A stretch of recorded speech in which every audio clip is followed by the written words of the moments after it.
Programang ito ay rated SPG, striktong patnubay at gabay ng magulang ang kailangan. Narito ang mga revelasyon na ating aabangan. Magkakakilala si Tanggol at Atty. Vera. Si Atty. Vera kasi ang kukunin ni Divina para ayusin ang papel ng mga tagong ari-arian ni Senyor Facundo para ilipat ito sa pangalan ni Tanggol. Matagal na palang magkakilala si Divina at Atty. Vera. Si Atty. Vera ang legal counsel ni Divina pagdating sa kanyang mga ari-arian. Samantala, isang revelasyon pa ang magaganap na talaga namang ikakabulabog ni Olga at David dahil buhay pa pala ang taong nakakaalam sa kanilang sekreto. Ito ay walang iba kundi si Severino.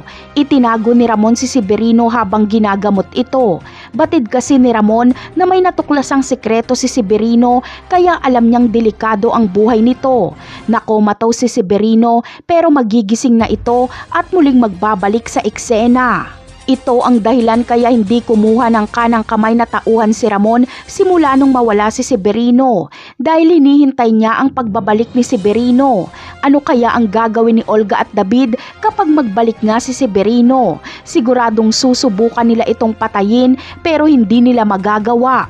Malamang ay kanya-kanya ng tago si Olga at David para makaligtas kay Ramon. Sa ibang eksena naman ay wala ngang tulog-tulog si Lena habang palaboy sa kalsada.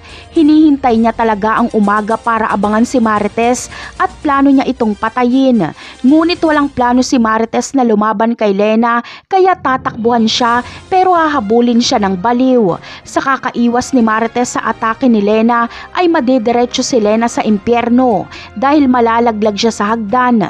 Kapag mabagok ang ulo ni Lena ay tapos ang problema sa jumper. Pero posibleng pagbintangan si Marites na pinatay niya si Lena. Napakarami pa nating dapat abangan sa mga susunod na episode. Paalam!